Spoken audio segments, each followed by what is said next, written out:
So, Jake, how was your morning today? Well, it happened. I woke up, then I was here. Wow, that really paints a beautiful, detailed picture. I panicked. Suddenly, I forgot the English words for normal human activities. It is funny how the absolute easiest question can make your brain freeze completely. Exactly. You know exactly what you did, but the words just disappear. Hello, everyone. Welcome back to Everyday English Learning. Practical English for everyday conversations. Hi there. I'm Jake. And I'm Lily. Today, we are conquering the morning small talk freeze. That panic is so real. Someone asks a casual question about your morning, and suddenly your mind goes completely blank. You might be standing by the coffee machine at work, or chatting before a meeting begins. And instead of a normal answer, you just say, "Good," and the conversation dies instantly. Many people put too much pressure on themselves. You might think you have to give a long, perfect report of everything you did. But today, we are going to fix that. We will practice some real role-play situations. You do not need to catch every single word. Just follow the main idea as we practice. We will give you simple, natural phrases to describe your morning without the stress. And we will slow down later in meaning moments to review the best expressions. I am ready. So, if good is a conversation killer, what should I actually say when someone asks about my morning? Let us go back to that moment by the coffee machine. Someone asks, "How was your morning?" And your brain immediately starts translating a detailed timeline. You think, at 7 o'clock I consumed toast, then I applied toothpaste. Exactly. That is the common assumption. Many learners think they need to deliver a complete, perfectly grammatical report of their daily routine. Because that is how we practice in English classes. You learn to describe your schedule step by step. Right. But in real life, a coworker is not testing your memory. They are just trying to build a friendly connection before work begins. So when I stand there translating my entire breakfast experience in my head, I am working too hard. Yes, you put so much pressure on yourself to be accurate that you completely freeze. That makes sense. The real communication problem is not my vocabulary. The problem is trying to say everything. Exactly. And when you panic and just say, "Good," that stops the connection completely. That part is painfully true. Instead of a full report, you just need a brief highlight. A brief highlight? Like one small detail? Yes, just one short thing that happened, or even just a general feeling about the morning. You are keeping it light. I hear that, but here is my worry. If I only share one tiny detail, will my English sound too basic? Not at all. Small talk is supposed to be basic. Think about the situation realistically. You mean the other person is probably busy too. They are not expecting a long presentation. Exactly. If you ask a colleague about their morning, do you really want a 10-minute story about traffic? Fair point. I usually want them to finish speaking so I can drink my coffee. Right. A brief highlight removes the pressure for both of you. You connect, and then you move on. I like the idea of keeping it light, but if I should not give a detailed timeline, what does a normal answer actually sound like? Let us test this out. Imagine you are walking into the building tomorrow. Okay, I am in the lobby. My umbrella is dripping everywhere. I just want to reach my desk in silence. Exactly. And right as the elevator doors open, your manager steps out and says, "Morning, Jake. How was your morning?" Well, in reality, I would probably panic, look at my umbrella and just say, wet. which is factually true, but it stops the conversation completely. The other person has nothing to say next. Right, because saying wet is a wall, not a bridge. I love that description. Instead of building a wall, we can use a very simple sentence frame.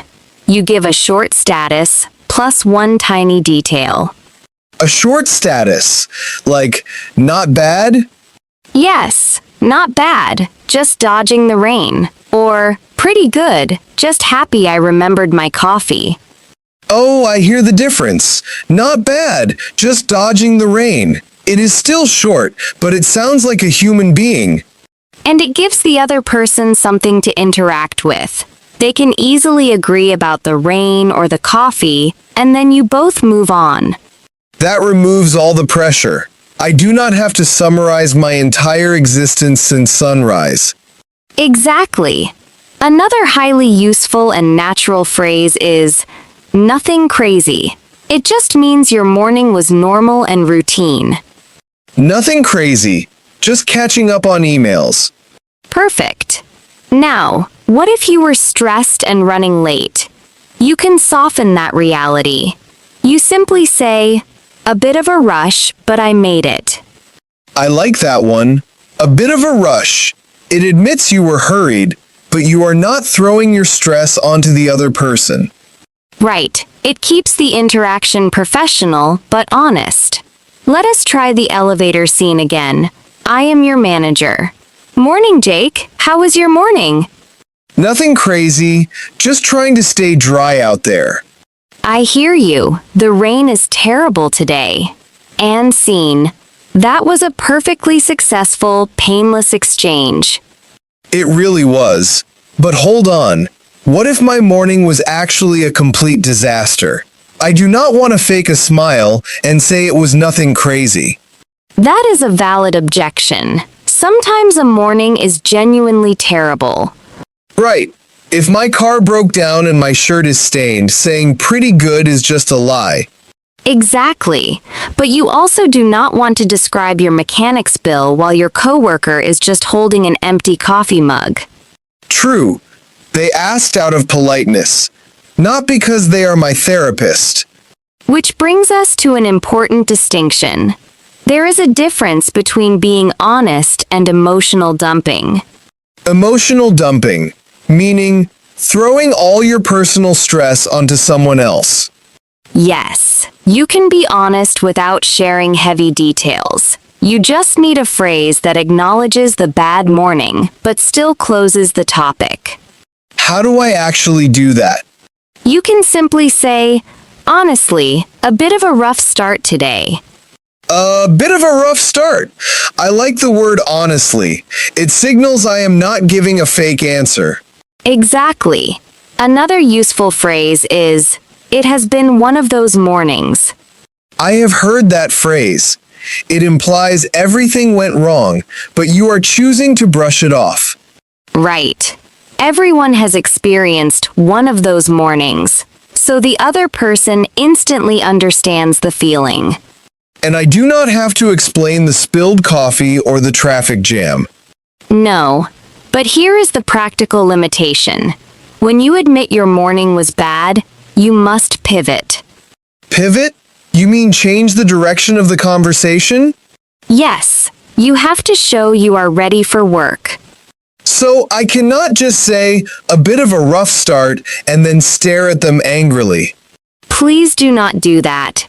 You add a positive pivot. For example, honestly, a bit of a rough start, but I am glad to be here. Oh, I feel how that changes the energy. It is honest, but it protects the other person from my stress. Exactly. You shared a real fact without making the interaction uncomfortable. Okay, so we have phrases for a normal day and a disastrous day. How do I put this together so my brain actually remembers it tomorrow? We can use a very simple 3-step pattern.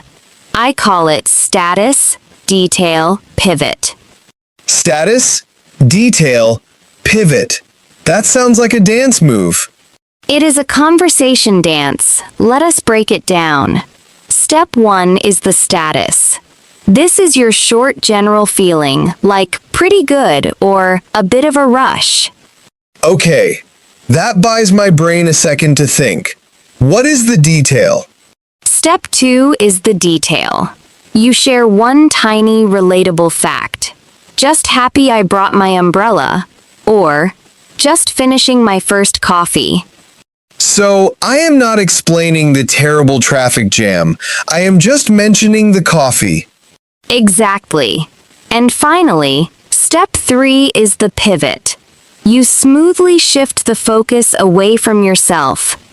How do I pivot without sounding like a robot? You just ask them a short question, or signal that you are ready for work. You can say, "How about your morning?" or "Ready to get started." Wait, what if my morning was terrible?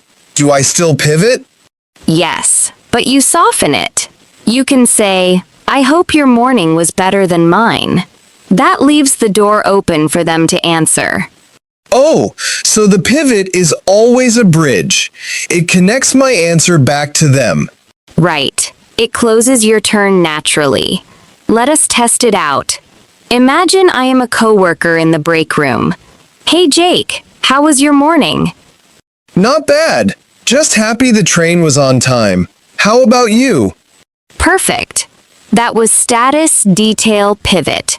It took less than 5 seconds, but it sounded warm and complete. And I did not freeze, because I already knew the structure. Exactly. Now it is time for you to try. Yes. Imagine I just asked you about your morning. Try building your own answer right now. Start with a short status. Add one tiny detail. Then pivot by asking, "How about you?" It takes the panic away completely. I think I am ready to review the best phrases. Let us slow down for today's meaning moments. This is where we review the most useful words and phrases from our conversation today. Our first phrase is from the very beginning of the episode. You said your mind goes completely blank. Yes, to go blank. It means you suddenly forget everything you wanted to say. It is like someone suddenly turned off the power inside your brain. Exactly. You know the English words, but in that moment, the screen is empty. Repeat. Go blank. Go blank. Next is a great phrase for a busy morning. A bit of a rush. You use this when you are hurrying, but you want to sound calm about it. It sounds much more professional than loudly complaining that you are running late. Right. You just say, a bit of a rush, but I made it. Repeat. A bit of a rush. A bit of a rush.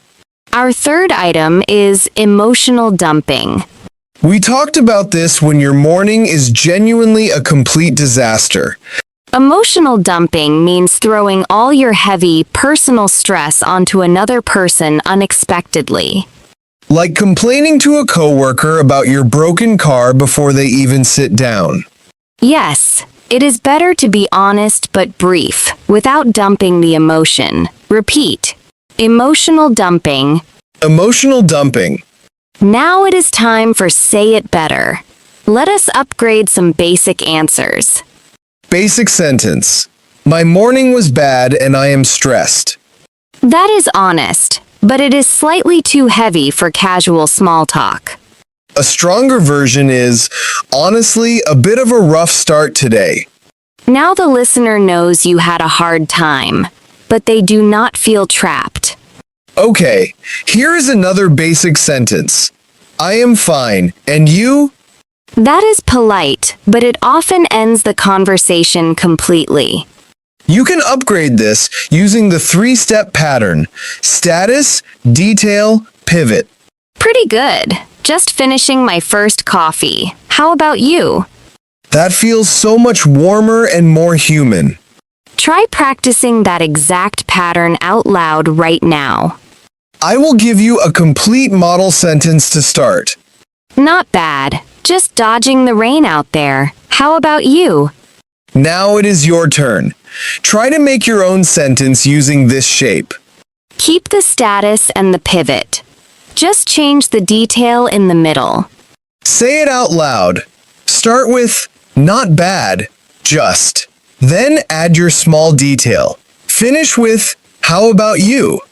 That pattern is completely safe. You can easily use it at work tomorrow. I feel much more prepared. The office coffee machine is no longer a scary place for me. So, the next time you are standing in the lobby with a dripping umbrella, you know exactly what to do. I will not just say wet and stare at my shoes. I will use the 3-step pattern. Exactly. Status, detail, pivot. You are just building a quick bridge, not reading a timeline of your life. It is such a relief to realize that nobody actually wants the timeline. They just want a friendly human moment before work begins. That is the biggest takeaway today. Small talk is not a memory test. It is just a shared breath before the busy day starts. And if the morning was terrible, you can still be honest without dumping all that heavy emotion onto someone holding an empty coffee cup. Right. You give a brief, honest status, add a positive pivot, and move forward. So here is a small practical challenge for you. Tomorrow morning, try adding just one tiny detail to your normal answer. Instead of just saying good, try mentioning the weather, your coffee, or your commute. And speaking of details, what is your favorite small detail to share about your morning? Tell us down in the comments. I love reading those. If this conversation helped you feel a little less stressed about small talk, please subscribe to the channel. It really helps us keep making these episodes for you. Thank you for spending part of your day with Everyday English Learning. Remember, small talk is not a report of your morning. It is just a tiny bridge to the next person. I am Lily. And I am Jake. Have a wonderful, low-pressure morning tomorrow. See you next time, and stay dry out there.